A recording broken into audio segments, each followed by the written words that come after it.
বানৰ পাছত এবাৰ গৰাখহনীয়াৰ কবলত জোনাইৰ দিখাৰী নৈপৰীয়া ৰাইজ গৰাখহনীয়াত ইতিমধ্যে জাহ গৈছে দুখনকৈ গাঁও জোনাইৰ বৃহত্তৰ কৰৈবাৰী অঞ্চলত গৰাখহনীয়াই ধাৰণ কৰিছে কালৰূপ বহু লোকৰ মূল্যৱান সা সম্পত্তি বিলীন হৈ গৈছে নদীৰ বুকুত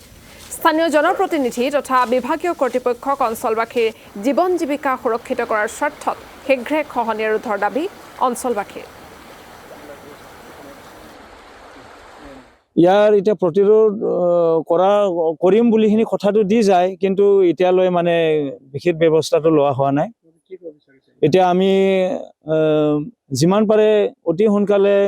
আমাৰ বিধায়ক ছাৰক অনুৰোধ কৰোঁ যে ইয়াত যিমান পাৰে জিঅ' বেগ নাইবা যিখিনি যোগান লাগে এইখিনি যোগানটো আনি যেন মানে আমাক অঞ্চলখন বচাই দিয়ে মেইনলি আমাৰ ক'ব গ'লে এই দিকাৰী নদী প্ৰায় অৰুণাচল যিখিনি আমাৰ পাহাৰ ছাইডৰ পৰা অহা পানী আৰু যিখিনি পাহাৰ ছাইডৰ পৰা পানী আহে এইখিনি পানী খুব স্পীড মানে তাৰ স্পীডটো চাইখিনি মানুহ পাগল হৈ যাবলগীয়াকৈ নিচিনা হয় এলা পেচাকে ইয়াত মানে নামি ল'বই নোৱাৰে এনেকুৱাকৈ মানে চব নিবগৈ মানে তো এতিয়া চাওঁ আমি ইয়াত এইখিনি ঠাই যদি আমাৰ এইখিনি ঠাইত যদি ভাল এটা মানে যদি স্পাৰ জালি স্পাৰ নাইবা জিঅ' বেগেদি যদি ইয়াত মানে আমি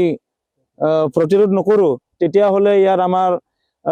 কৰৈবাৰী অঞ্চলটোৰ লগত আমাৰ ইয়াত মানে মাজুলীপুৰ আৰু ৰেছ কেম্প বৰদণ্ডি আৰু ৰামদণ্ডিকাৰী হৈখিনি গোটেই গুচি যাব সেইটো মানে যথেষ্টখিনি আমি আশা কৰিব পাৰোঁ